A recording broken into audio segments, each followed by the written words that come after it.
Oke teman-teman, balik lagi dengan saya Fikri Ridho. Seperti biasa saya akan mereaction soal sepak bola Indonesia dan juga tanggapan komentar dari netizen soal sepak bola tanah air. So langsung aja kita simak, tapi sebelum itu jangan lupa untuk like, comment, subscribe, dan jangan lupa juga untuk nyalakan lonceng notifikasinya. Let's go.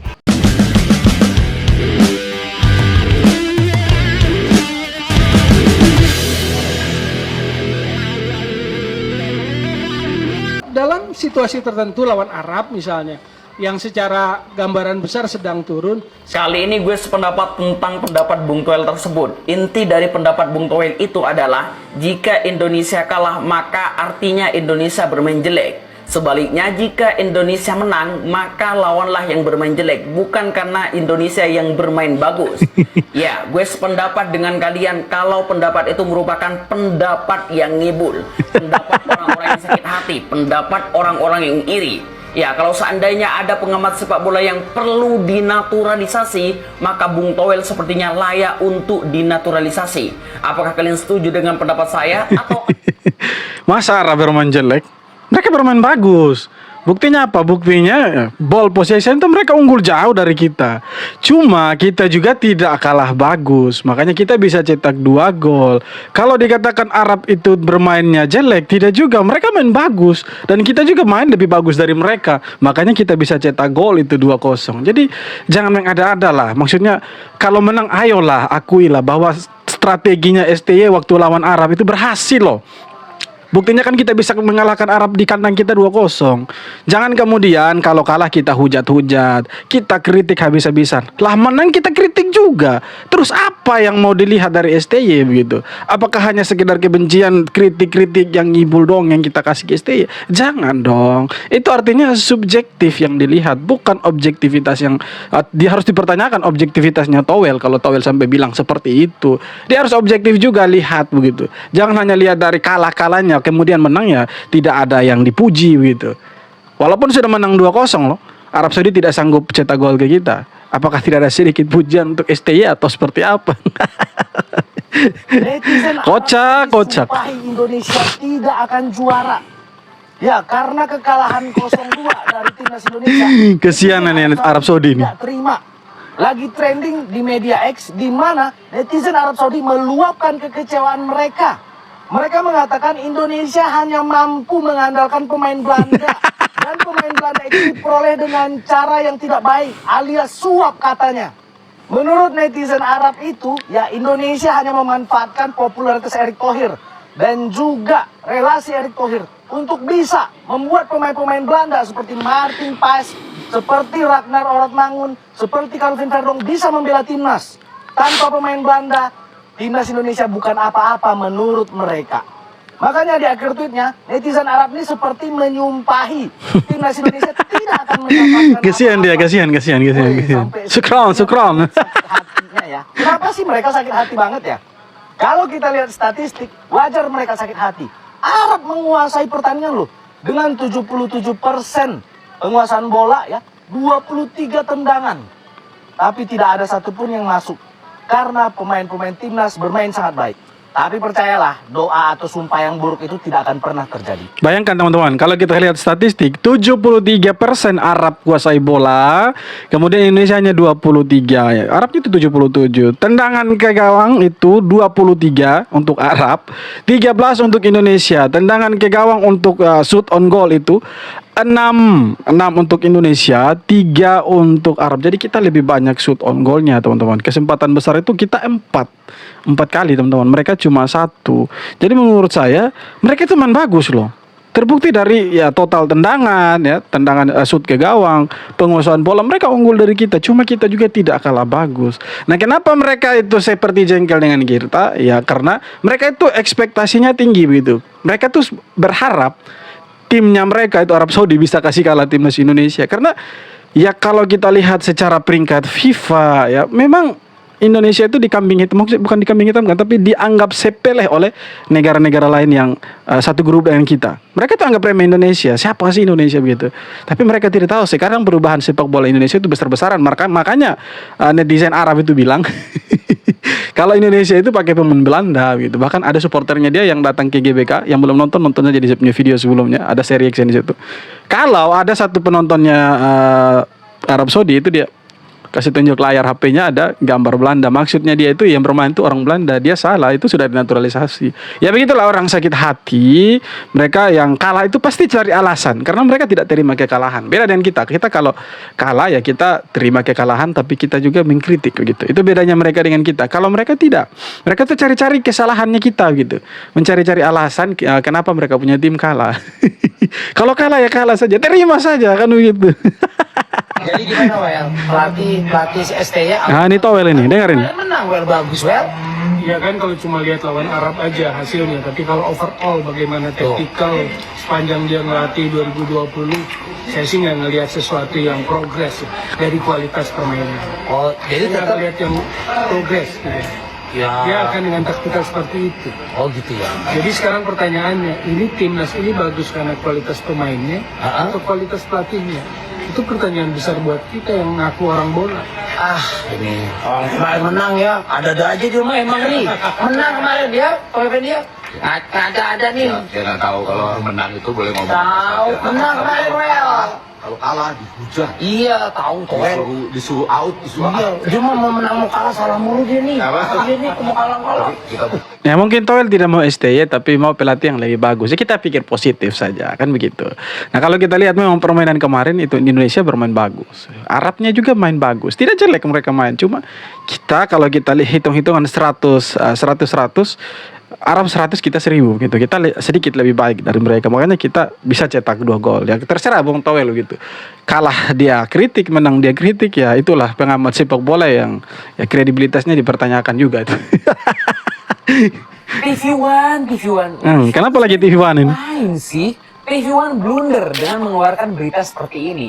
JICS kumpulkan pemain tanpa staff jadi bukti krisis kepercayaan timnas Indonesia pada Shin Taeyong. Gua bingung sama TV One mana postingannya habis itu di like nih sama si Towel ya kan. TV One ini selalu ngasih panggung sama si Towel. Gua nggak tahu ada apa sih sebenarnya TV One sama Towel. Bener dah. TV One ini selalu ngasih panggung ke si Towel. Kalau nggak salah sih postingannya udah dihapus ya guys ya. Tapi menurut gua ini sih gila sih bikin berita kayak gini. Berita kayak gini tuh benar-benar kayak memecah belah ya. Padahal Pak Sumarji kalau nggak salah bilang ini adalah langkah yang menurut gua menunjukkan bahwa JICS adalah seseorang dengan jiwa kepemimpinan yang sangat besar. Karena dia punya leadership yang tinggi, jadi dia ingin mengumpulkan pemainnya lagi gitu loh sebagai seorang kapten. Dan itu adalah nilai plus dari seorang Bang Jai. Jadi udah ya stop bikin berita yang bisa memecah belah. Itulah hebatnya media-media mainstream yang ada di negara kita yang kita cintai ini.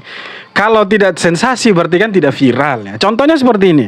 JICS itu kumpul dia punya teman-teman, ya dia selaku kapten pasti harus menunjukkan bahwa dia itu seorang yang punya leadership tinggi gitu. Makanya dia kumpulkan dia punya teman-teman semua, pemain timnas dikumpulkan tanpa staff, tanpa pelatih segala macam. Mereka diskusi di situ bagaimana jalannya pertandingan besok. Ya mungkin kira-kira pembahasannya seperti itu. Kita harus bermain lebih bagus lagi, kita harus yakinkan pendukung kita bahwa kita bisa melangkah ke Piala Dunia. Mungkin ya si JICS itu kasih kuat dia punya teman-teman seperti itu. Nah, pertanyaannya, apakah staff dan juga pelatih tidak tahu kalau JICS itu kumpul dia punya pemain tanpa adanya campur tangan pelatih dan staf? Tidak mungkin tidak tahu, ya kan? Tarkam saja. Kalau misalkan pemain itu mau kumpul, mungkin pelatihnya tahu. Apalagi sekelas timnas, masa pelatihnya tidak tahu? Pemain-pemainnya itu kumpul buat perkumpulan, ya satu pertemuan untuk membahas pertandingan besok. Masa pelatih tidak tahu? Ini sekelas timnas loh. Apalagi kalau kita lihat Shin Taeyongnya ini kan orangnya tegas. Masa mereka tidak takut dengan sanksi yang diberikan sama STY? Sampai itu Coach Nova bilang, ini jangan memframing sesuatu yang tidak ada, seolah-olah antara pemain dan STY itu tidak ada bukan chemistry tapi tidak ada relasinya itu sudah renggang gitu. Padahal sebenarnya baik-baik saja. Buktinya kan kemarin kita gulung Arab Saudi di kandang kita. Nah, jadi ya kita juga kalau membaca berita-berita seperti ini ya kita harus selektif lah. Kita harus berpikir ulang lagi, kita berpikir objektif yang rasional bahwa tidak mungkin sekelas pemain timnas, ya, pemain-pemain yang bermain di Eropa itu seorang kapten kumpul pemain teman-temannya itu untuk membahas sebuah pertandingan atau membahas hal yang penting tanpa sepengetahuan pelatih. Tidak mungkin. Makanya saya sudah bilang di video saya sebelumnya, saya ada reaction satu video, ya ada satu netizen bilang kalau perlu dipertanyakan ya, STY itu perlu dipertanyakan, peran STY perlu dipertanyakan. Kenapa sampai JICS itu kumpul pemain timnas? buat satu meeting dan mereka kumpul tanpa staff, tanpa pelatih. Saya bilang di situ, tidak mungkin kalau STY tidak tahu. Bisa saja yang menyuruh mereka itu STY. Karena yang bermain di lapangan bukan dia hanya sekedar kasih strategi, instruksi. Tapi yang bermain, yang mengaplikasikan strategi itu kan mereka, para pemain. Nah, bagaimana mereka kerjasama yang baik, buat sesuatu yang baik di lapangan, ya mereka harus meeting, kumpul. Kita harus jalankan ini A, B, C, D sampai Z. Mungkin mereka bahas itu. Jadi tidak mungkin, jangan kita memframing sesuatu yang tidak ada, kemudian kita anggap itu seolah-olah betul, teman-teman. Jangan seperti itu. Fakta menarik, pemain timnas kita, Calvin Verdong, datang, kerja, pulang. Pokoknya pemain yang paling selalu pokoknya tiba-tiba datang, tiba-tiba udah pulang lagi. Dia ini tanpa media sosial, dia bilang kalau dia tidak terlalu tertarik dengan media sosial seperti pemain timnas yang lain.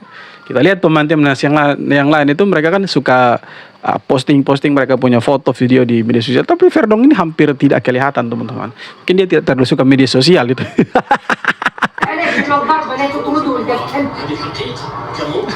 Apalagi orang Arab ini. Sekarang ini orang Indonesia. Tuhanku menciptakan apa nih?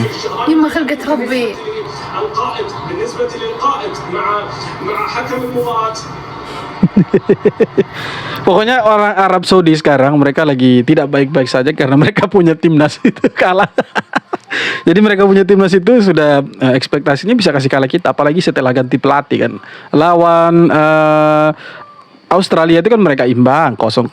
Nah, sekarang lawan Indonesia lagi mereka kalah gitu. Jadi supporter Arab Saudi ini lagi tidak baik-baik saja gitu. Jadi seharusnya kita senang gitu bahwa kita tutup tahun ya 2024 dengan kemenangan timnas di kualifikasi Piala Dunia, itu sesuatu sekali untuk kita gitu. Untuk yang mendukung timnas, supporter timnas gitu.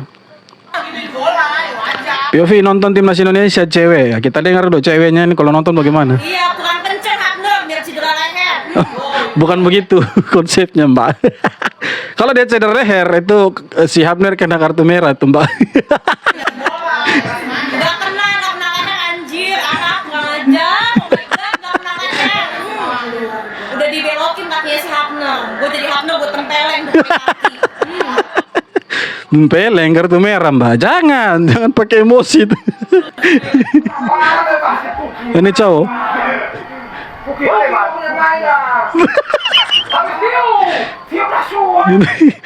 Ini orang-orang dari daerah Indonesia Timur ini. Kayaknya ini dari NTT ini. Kalau dari cara maki bahasa daerahnya dari NTT ini.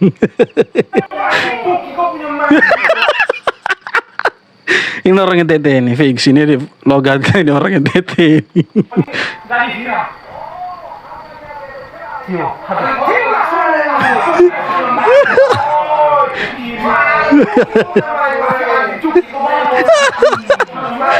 Sudah, itulah perbedaan supporter cewek dengan cowok. Kalau cewek itu sepertinya lebih ke kekerasan, tapi kalau cowok tuh makian yang lebih dibanyakin itu.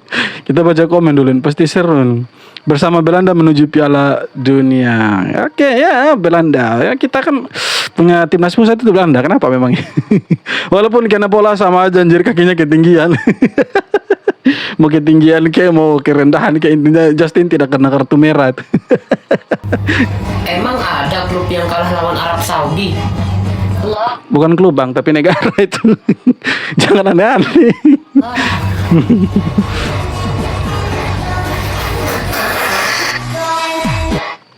Dicari-cari sama supporter pendukung Argentina ini.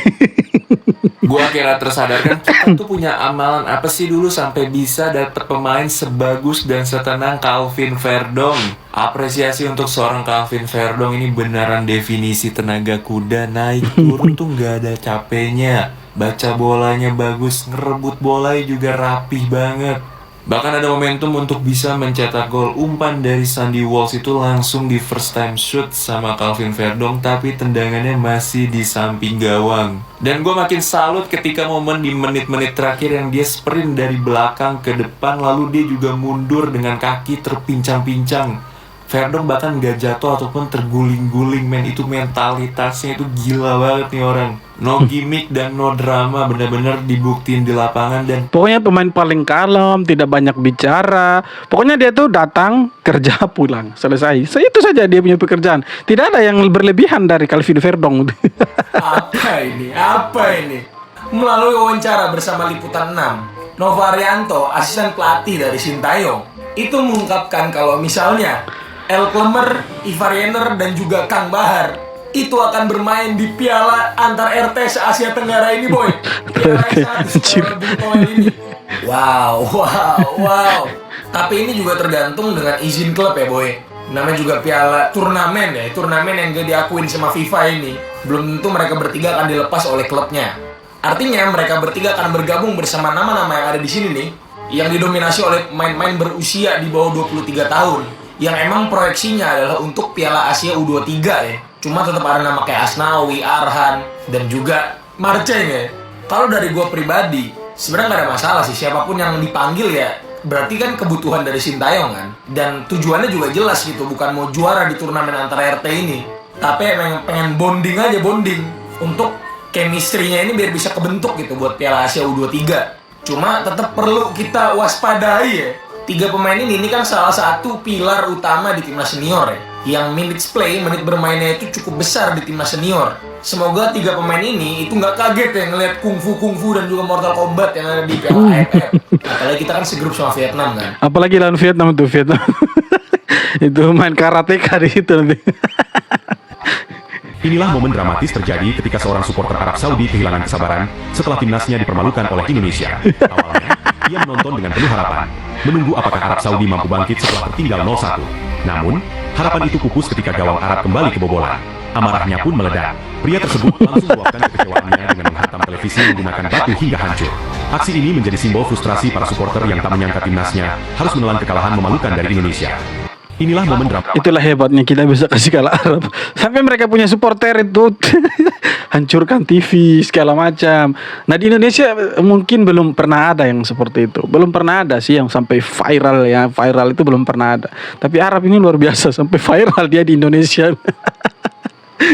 Kena kartu merah, Justin Hubner terinspirasi dari Sergio Ramos setelah terkena kartu kuning kedua karena menggagalkan skema quick free kick Arab Saudi di akhir laga. Justin Hubner langsung memposting beberapa foto di akun Instagram pribadinya. Di situ dia juga menulis caption, "Mereka mengatakan tit tentang namaku, jadi aku harus memberikan mereka sedikit pertunjukan. Aku sangat bangga dengan kerja keras dari tim dan dukungan dari semua orang. Tentang kartu merah, itu bagian dari pekerjaan." Tuh. Memang kita syukur punya Justin Hubner. Ya walaupun dia kemarin kena kartu merah, tapi saya pikir di sepanjang pertandingan lawan Arab Saudi dia bermain bagus sekali. Jadi solid dia. Rizky Ridho itu bermain bagus sekali. Jadi saya pikir kita bersyukur punya pemain-pemain yang mau kerja keras untuk timnas Indonesia. Jadi menurut saya tidak ada lagi perdebatan pemain naturalisasi dan pemain lokal, mereka semua pemain Indonesia. Nah yang kemarin suka hujat-hujat STI bilang STI out segala macam, saya pikir ayolah kalian juga harus mengakui bahwa STY itu bawa perubahan di Indonesia. Mungkin dari beberapa pertandingan ya tidak memuaskan kalian begitu para pengkritik, tapi ayolah sekali-sekali maksudnya lihat juga bahwa STY itu strateginya sudah berbeda. Terbukti lawan Arab Saudi itu. Maksudnya kita harus dukung itu juga, mengakui itu juga. Bukan berarti kalian tidak boleh mengkritik. Silakan mengkritik. Maksudnya setiap orang punya hak kebebasan untuk mengkritik, tapi jangan overlap, jangan overdosis begitu, bahwa harus tetap objektif dan rasional gitu. Bahwa memang mereka menang, ada saatnya menang dan belum tentu kalah terus begitu. Kita kalah 2 kali loh. Dan belum pernah menang waktu sebelumnya lawan Arab. Tapi kita bisa kasih kalah Arab kemarin itu kan sejarah juga, dan kita satu-satunya tim Asia Tenggara yang punya poinnya itu 6, yang mengoleksi 6 poin di kualifikasi Piala Dunia. Itu yang harus kita akui juga. Nah tim-tim sebelumnya seperti Vietnam dan Thailand itu cuma 2 poin dan 4 poin, sedangkan Indonesia sekarang 6 poin. Nah itu yang harus kita lihat bahwa wow ada sesuatu. STI juga membawa sesuatu untuk timnas Indonesia, tidak hanya sekedar kalah, ya pulang dan begitu saja, tidak juga. Jadi menurut saya Ya ayolah kita dukung. Yang tidak mau dukung ya silahkan kalian mengkritik. Oke teman-teman, jadi itu dia beberapa video tanggapan dan komentar dari netizen supporter Indonesia yang terus mendukung timnas, dan ayo kita dukung timnas sampai mereka masuk Piala Dunia dan ya sampai kita berakhir dari bumi ini. Oke teman-teman, jadi itu dia. Terima kasih sudah nonton video sampai akhir. Sekali lagi jangan lupa untuk like, comment, dan subscribe, dan terima kasih banyak sudah nonton video sampai akhir. Kita jumpa lagi di video-video berikutnya. Hormat.